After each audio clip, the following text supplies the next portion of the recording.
आप सीनियर सफ़ीर रहे, बहुत अहम ओहदे आपके पास रहे, क्या ये वाकई इस तरीके का एक मरासला आना इसका मतलब है कि एक साजिश हो रही है या एक रूटीन की बात होती है? आप ज़रा बताइएगा।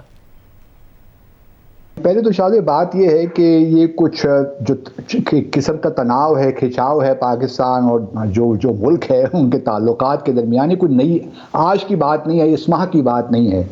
पिछले 1 साल से मामला चल रहे हैं। जहाँ सब्सटेंस की बात है वहाँ पे ऑप्टिक्स की बात भी है। और चूंकि हमारा पिछले 1 साल में ये वतीरा बन गया था कि हर चीज़ हमने पब्लिक में लेकर आ जानी है, तो वो मुल्क ऑब्वियसली खुश नहीं होते जो एक सीरियस डिप्लोमेसी करना चाहते। हर मुल्क चाहता है कि आप उसकी लाइन टो करें, आप उसके फॉरेन पॉलिसी ऑब्जेक्टिव से एग्री करें, लेकिन हर मुल्क चाहता भी यही है, जैसा पाकिस्तान की ये ख्वाहिश होती है कि अपने कौमी मफादात के साथ दूसरों को साथ लेकर चले। लेकिन बहुत से इश्यूज ऐसे होते हैं जिन पे आप पब्लिक में जाकर पोजीशंस नहीं लेते। मिसाल के तौर पर बेसिस की बात हो रही थी, तो आपको ये नहीं कहना चाहिए था एब्सोल्युटली नॉट। मेरे ख्याल में मैंने उस वक्त इसको तनकीद का निशाना बनाया था।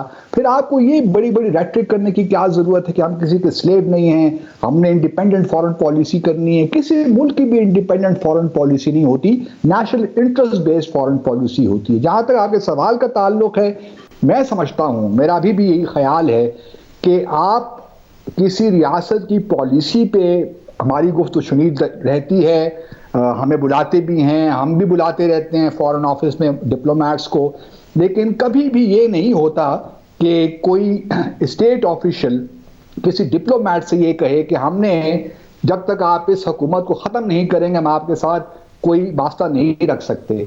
इसी हुकूमत के साथ तो इन्होंने वास्ते रखे हैं, ट्रेड भी हो रहा है, इन्वेस्टमेंट भी हो रही है, कोरोना वैक्सीन भी यहाँ भिजवाई जा रही हैं, 37 मिलियन, यहाँ एम्बेसी उनकी बड़ी फ़ाल है।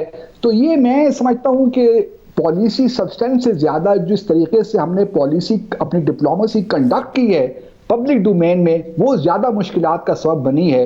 और ये मैं हमेशा से कहता रहा हूँ कि सेंसिटिव इश्यूज होते हैं फॉरेन पॉलिसी के, इनको इस तरह पब्लिक में डिस्कस नहीं करना चाहिए। अभी भी जो ये मरासला दिखा रहे हैं वो यकीनन मिनट्स हैं उस मीटिंग के, जो कन्वर्सेशन हुई है हमारे एम्बेसी ऑफिशियल्स के और स्टेट डिपार्टमेंट के ऑफिशियल्स के साथ, वो मिनट्स हैं। मुमकिन है कि हमारे सफ़ीर ने आखिरी पैराग्राफ में अपनी असेसमेंट भी दी हो।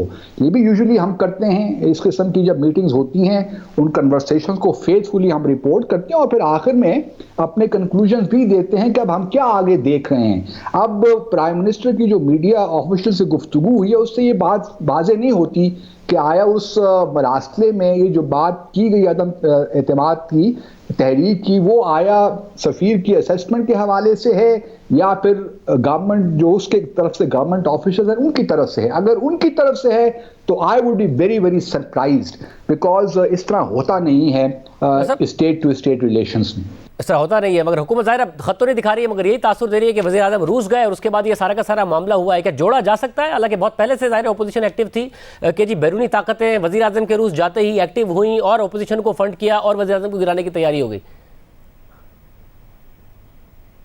देखिए इस तरह होता नहीं है कोई। देखिए स्टेट पॉलिसीज जो होती है ना इश्यूज पे, वो कोई एक दिन में चेंज नहीं हो जाती। ये बहुत फॉरेन पॉलिसी लाइक अ ट्रॉलर, उसको तब टर्न लेने में बहुत वक्त चाहिए होता है। हर चीज़ पे कंसेंसस होता है इस स्टेट के मुख्तलिफ इदारों का। मिसाल के तौर पर देखिए रशिया और यूक्रेन की बात कर रहे हैं, सिर्फ पाकिस्तान तो नहीं है जिसने UNGA में एब्सटेन किया या United Nations human rights council में एब्सटेन किया, 34 ममालिक और भी हैं। अब रशिया के विजिट की बात हो रही है, रशिया के विजिट से हमने क्या मिला?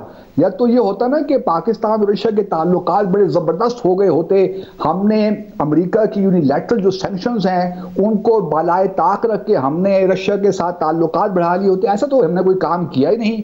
हम तो अभी भी अमेरिका की जो यूनिलैटरल सैंक्शन है काटसा के अंदर, countering American adversaries through sanctions act, हम भी उसको बड़ी एहतियात के साथ डील करें। इसलिए हम ईरान के साथ अभी तक हमने पाइपलाइन नहीं बिछाई इस तरफ।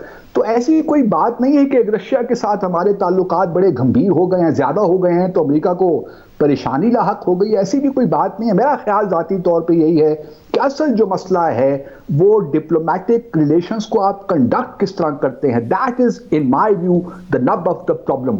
और अगर ये हम लोग सीख जाएं कि हमने फॉरेन पॉलिसी इश्यूज को किस तरह डील करना है, कौन से इश्यूज हैं जो पब्लिक में लाने हैं। अभी जो खत भी लेकर आए हैं सो कॉल्ड जो मरासला, ये भी एक बहुत बड़ी गलती है मेरे हिसाब से, इसको इस तरह पेश नहीं करना चाहिए। लेकिन समझता हूं कि अब हमारे ये प्राइम मिनिस्टर अगले आने वाले इलेक्शंस की तरफ उनकी नजर है।